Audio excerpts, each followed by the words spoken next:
Have you ever met someone who changed your life by falling out of the sky? Yeah, that happened to me, and to tell you the truth.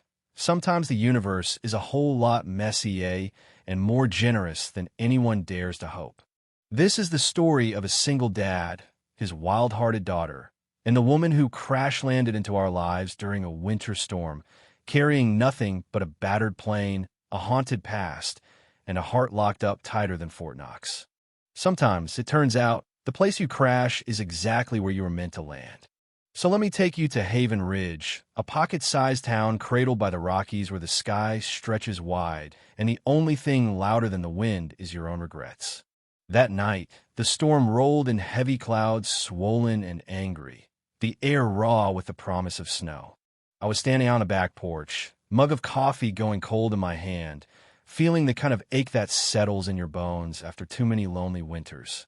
Inside, Avamy's daughter, 6.5, boss of the house, was building a cardboard airport in front of the fireplace, asking, "Daddy, you think planes can fly in weather like this?"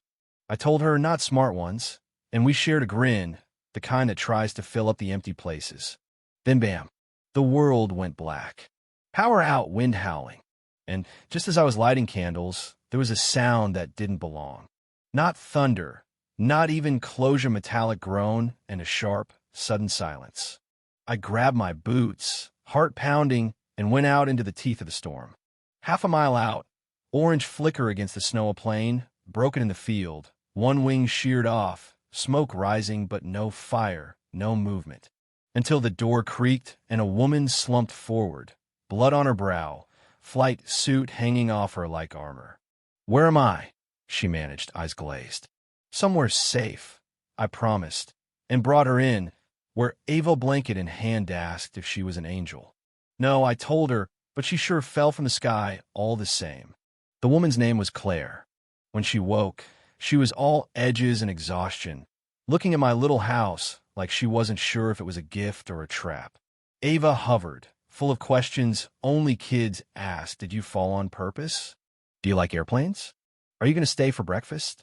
Claire just nodded, held her mug tight, and muttered something about leaving in the morning. But the storm had other ideas. And honestly, so did Ava. Now, Claire wasn't the type to ask for help. She had that look, you know, the one people get after life's yanked the rug out too many times.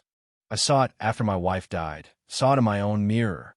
She kept her story close, but sometimes late at night, I find her standing by the window, staring out at the snow like she was trying to outrun it. I told her, "You're used to running. But here, you don't have to." She didn't answer, but she didn't bolt either. And in this house, that counted for a lot. Ava, of course, attached herself like a barnacle, drew her welcome pictures, asked her impossible questions, and out of nowhere told her about her mom, who, as she explained, lives in the sky now and probably waves at us when the planes go by. The ache in Claire's eyes when she heard that, it was something only people who know loss recognize. Still, the days stretched out, slow and strangely gentle. We built model planes, burned soup, laughed in the kind of way that makes you realize you haven't in a long, long time.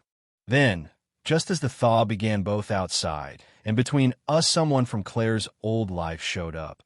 A sharp-suited man with a boardroom bark, all business and accusation. He wanted her back in the world she'd run from, back to the headlines and the damage control.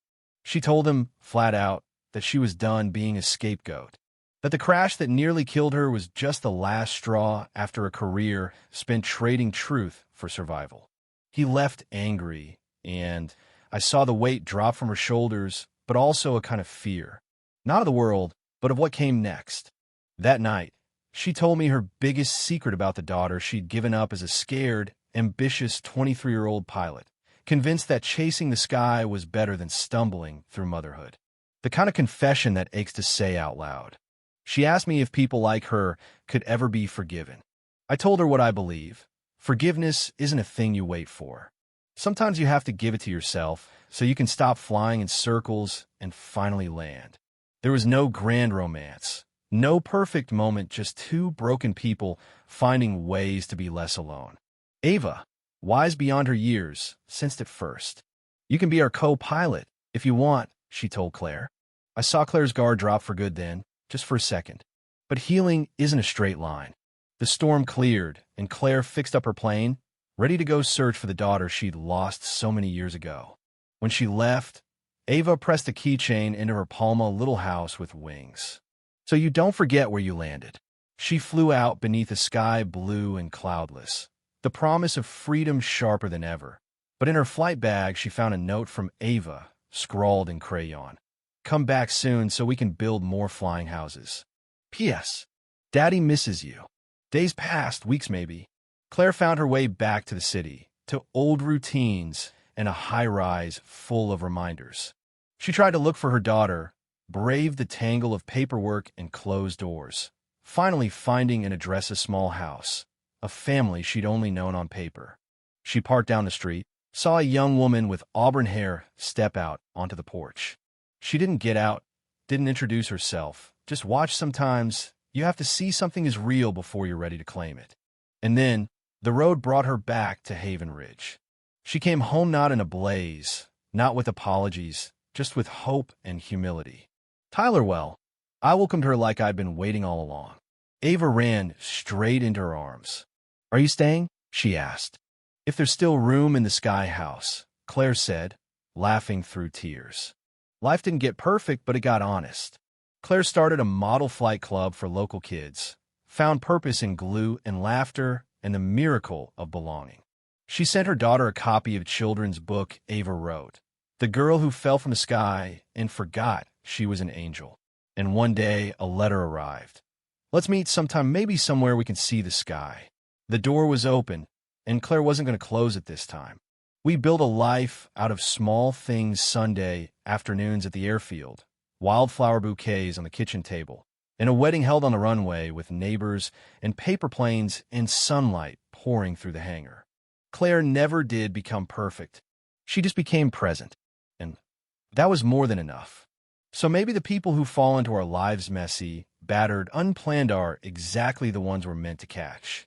Maybe home isn't where you land, but the place that lets you stop running. That's our story. Now it's your turn. Have you ever been changed by a stranger, a storm, or a second chance?